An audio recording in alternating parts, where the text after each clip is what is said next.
এবার ঢাকা শহরের উত্তর সিটি কর্পোরেশনে আমরা দেখেছি গরু কোরবানি হয়েছে প্রায় ৩,৫৯,৬৬৭টি, ছাগল কোরবানি হয়েছে প্রায় ১ লাখের মতো, ভেড়া ৪,০০০, মহিষ ১৭০০-র উপরে।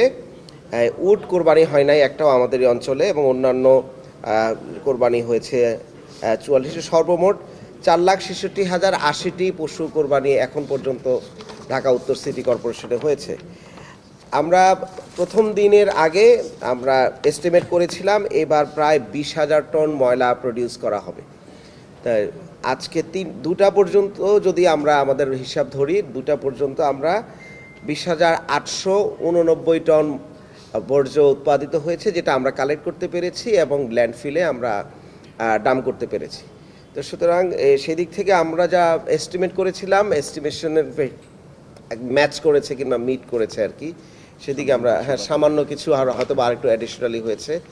আর বর্জ্য ব্যবস্থাপনা এবং বর্জ্য কালেকশনের ব্যাপারে আমরা প্রথম দিন রাত্র 8টা পর্যন্ত 85% বর্জ্য আমরা কালেক্ট করতে পেরেছিলাম।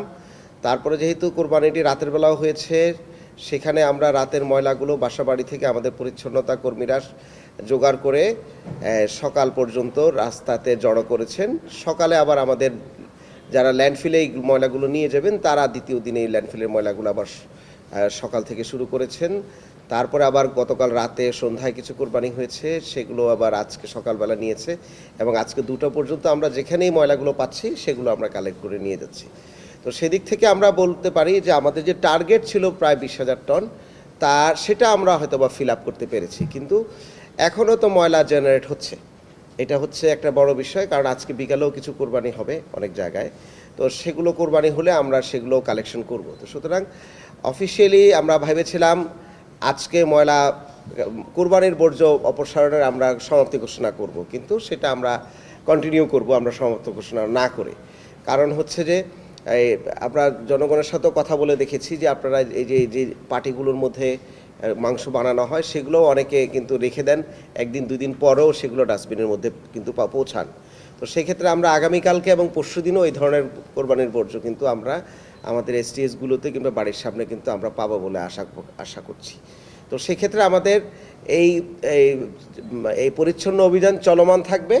বাট আমরা যেটা মানে টার্গেট করেছিলাম যে কী পরিমাণ বর্জ্য উৎপাদিত হবে, সেটা আসলে উৎপাদিত হয়েছে। এই দিক থেকে আমরা বলতে পারি যে আমাদের বর্জ্য ব্যবস্থাপনার যে এস্টিমেশন, এটা মোর সায়েন্টিফিক এবং মোর বাস্তব ওরিয়েন্টেড ছিল আর কি। তো সেদিক থেকে আমাদের বর্জ্য ব্যবস্থাপনায় যারা জড়িত ছিলেন, বিশেষ করে এই একদম গ্রাউন্ডে যারা কাজ করেছেন, প্রায় 10,000-এর কাছাকাছি কর্মীরা আছেন, আমাদের পণ্য পরিবহনে যারা কাজ করেছেন, আমাদের কনজারভেন্সি অফিসার যারা আছেন, এবং পুরো ওয়েস্ট ম্যানেজমেন্ট টিম, বিশেষ করে লেড বাই কমান্ডার নিক্সন আমার সাথে আছেন, এবং অন্যান্য যারা জোনে যারা দায়িত্ব পালন করেছেন, আমরা আসলে সিটি কর্পোরেশনের পক্ষ থেকে এবং নগরবাসীর পক্ষ থেকে আমরা এই পুরো টিমকে আসলে আমরা ধন্যবাদ জ্ঞাপন করছি এবং কৃতজ্ঞতা জ্ঞাপন করছি। এই 3 দিনে ওনারা ঠিকমতো বাসায় খেয়েছেন কিনা এটা নিয়েও একটা প্রশ্ন আছে, কারণ এত ডেডিকেটেডলি কাজগুলো করতে হয়েছে। আরেকটি বড় ধন্যবাদ অবশ্যই আমরা দিতে চাই, প্রথম দিন যেটা দিয়েছি, ঢাকাবাসীকে আমরা ধন্যবাদ দিতে চাই। তারা আমাদেরকে খুবই সহায়তা করেছে। ময়লাগুলো তারা নিজেরা প্যাকেজিং করে বাসার সামনে রেখেছেন।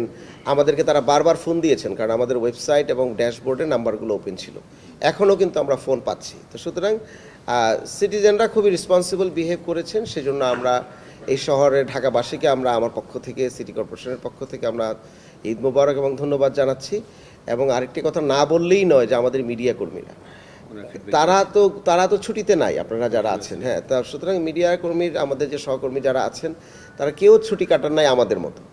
এবং ফ্যামিলি, ঈদের সময় তো ফ্যামিলির সাথে থাকাটা খুবই গুরুত্বপূর্ণ। সেখানে বিভিন্ন জায়গায় এই বৃষ্টির মধ্যে ছুটে বেরিয়েছেন। আমাদেরকে বারবার ফোনে, আমাদের অনেক অসঙ্গতি ছিল কাজের মধ্যে, এটা আমরা স্বীকার করি, যে কাজ করলে তো কাজের মধ্যে কিছু ভুল ত্রুটি থাকবে, কাজের মধ্যে ল্যাকিং থাকবে। তো সেগুলোকে আমাদেরকে বারবার ধরিয়ে দিয়েছেন আপনারা। সেজন্য আমরা গণমাধ্যম কর্মী যারা আছেন তাদের সকলকে আসলে শুভেচ্ছা এবং কৃতজ্ঞতা জ্ঞাপন করছি।